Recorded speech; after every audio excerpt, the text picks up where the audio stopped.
dari saya. Terima kasih. Baik, terima kasih.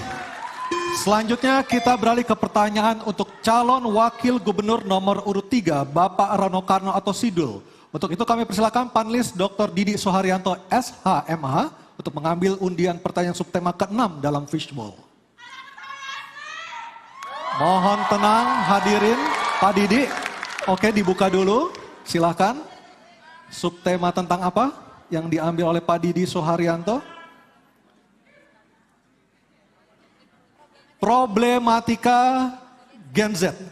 Problematika Gen Z. Selanjutnya Bapak Beki Mardani untuk mengambil undian daftar pertanyaan dalam fishbowl. Diperlihatkan ke kamera. Tenang dulu boleh? Terima kasih.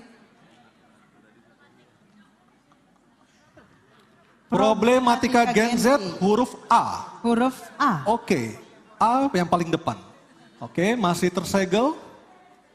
Baik. Kita lihat bersama. Oke, silakan. Sebelumnya kami ingatkan kembali kepada para calon wakil gubernur untuk mendengarkan dengan seksama karena pertanyaan tidak akan kami ulang. Pertanyaan untuk Bapak Rano Karno atau Sidul adalah, Badan Pusat Statistik melaporkan per Agustus 2023 tingkat pengangguran terbuka di Jakarta mencapai 6,53% atau 355.000 orang. Pengangguran ini didominasi kelompok usia muda 15 sampai 29 tahun sebesar 70,37%, di mana 1 dari 6 orang muda di Jakarta menganggur. Sementara itu mayoritas lowongan kerja yang tersedia mensyaratkan usia dan pengalaman kerja. Ini berarti tingkat pengangguran anak muda tidak hanya disebabkan oleh faktor ketidakmampuan dalam mendapatkan pekerjaan, tapi juga faktor struktural seperti kebijakan rekrutmen yang kurang berpihak kepada mereka. Pertanyaan, apa solusi Anda dalam mengatasi problem lapangan pekerjaan untuk anak muda di Jakarta? Silakan dijawab. Terima kasih. Waktu 2 menit. Hampir 48% populasi Gen Z ini ada secara realita. Dengan segala strata kehidupannya. Dari masyarakat paling bawah sampai yang paling atas. Nah makanya tadi kita punya kebijakan. Untuk PPSU nggak perlu ribet kerja dengan ijazah. Tidak perlu ijazah SMP. SD sudah bisa bekerja. Karena PPSU itu cuma menjadi tim pekerja untuk menjaga kebersihan. Kita tingkatkan lagi kepada yang jenjang yang lebih tinggi, SMP misalnya. Dunia digital ini dunia yang bisa dijamah oleh anak-anak. Untuk itulah kita akan membangun balai rakyat. Di sana akan tempat BLK modern. BLK modern ini bisa bukan hanya balai latihan kerja untuk mesin, tapi bisa dengan komputerisasi.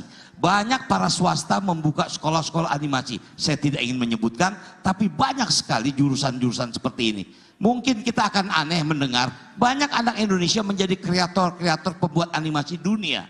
Bahkan film Avatar itu hampir 18 anak Indonesia yang bekerja di Indonesia untuk mensuplai Disney misalnya. Itu bagian dari anak Gen Z yang memang populasinya besar dan potensinya bisa dikembangkan, tinggal kita memberikan jurusan-jurusan kepada mereka. Nah itulah menjadi hotline 24 jam menjadi utama agar mereka mempunyai guidance apa yang harus mereka kerjakan, apa yang harus mereka lakukan. Mudah-mudahan dengan itu penjuruan untuk Gen Z ini tidak menjadi salah arah. Mungkin itu jawaban saya. Terima kasih. Masih ada sisa waktu.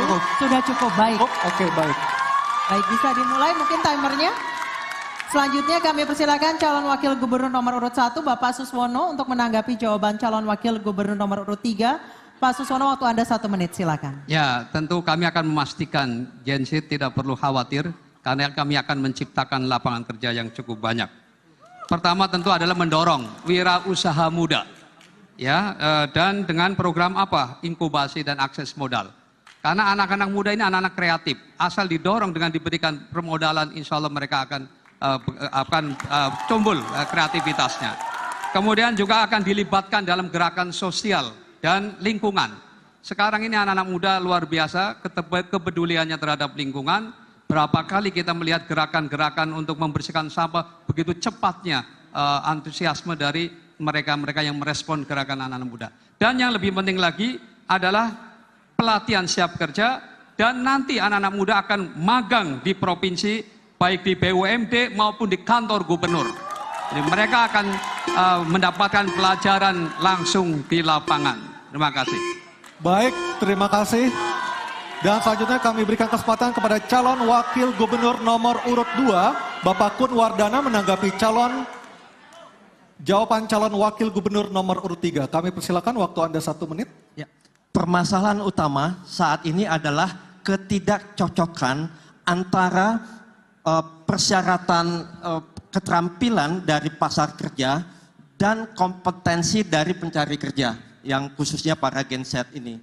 Jadi ketidakcocokan ini membuat mereka menjadi tidak bisa bekerja secara optimal. Untuk itu perlu adanya pengintegrasian dan koordinasi yang sangat melekat antara dunia kerja dan kalangan kampus, kalangan politeknik maupun kalangan SMK, agar itu bisa match, bisa cocok satu sama lain. Nah, mereka-mereka nanti bisa diberikan fasilitas kerja praktek di pasar kerja yang ada, sehingga nanti bisa langsung ditempatkan di sana. Kemudian yang kedua itu adalah bagaimana Gen Z ini bisa menggunakan dunia digital untuk investasi masa depan kerja ke depan. Makasih. Waktunya Baik, habis, terima kasih. Selanjutnya kami persilakan untuk kami kembali ke calon wakil gubernur nomor urut 3 untuk menanggapi respons dari kedua calon wakil gubernur. Waktu Anda 1 menit, silakan. Ini memang tantangan bagi kita semua, di mana yang dibilang generasi emas akan lahir pada tahun 2040. Ini menjadi tantangan kita bersama. Disinilah mulai kita mempersiapkannya. Dengan era baru, Undang-Undang nomor 2 tahun 2024 keluar, Jakarta tidak menjadi I lagi, dia menjadi DKJ. Artinya disinilah waktunya Jakarta. Dan kalau saya melihat, menganalisa struktur APBD, DKI sudah masuk kategori provinsi mandiri. Dia bisa hidup mandiri sendiri dengan APBD yang hampir 81 triliun. Dan insya Allah kita bisa menyiapkan generasi muda yang akan menghadapi era selanjutnya. Terima kasih. Masih ada sisa ada waktu. waktunya? Cukup. Sudah cukup. Baik, kita berikan apresiasi untuk ketiga calon wakil gubernur DKI Jakarta. Dan kami persilakan untuk kembali ke tempat duduk Kami masing-masing. persilakan. Iya. Baik pemirsa, kita akan jeda terlebih dahulu karena acara akan kami lanjutkan di segmen berikutnya, yaitu para pasangan calon akan menerima pertanyaan bukan dari panelis. Dan tetaplah bersama kami dalam debat pertama calon gubernur dan calon wakil gubernur DKI Jakarta pemilihan tahun 2024.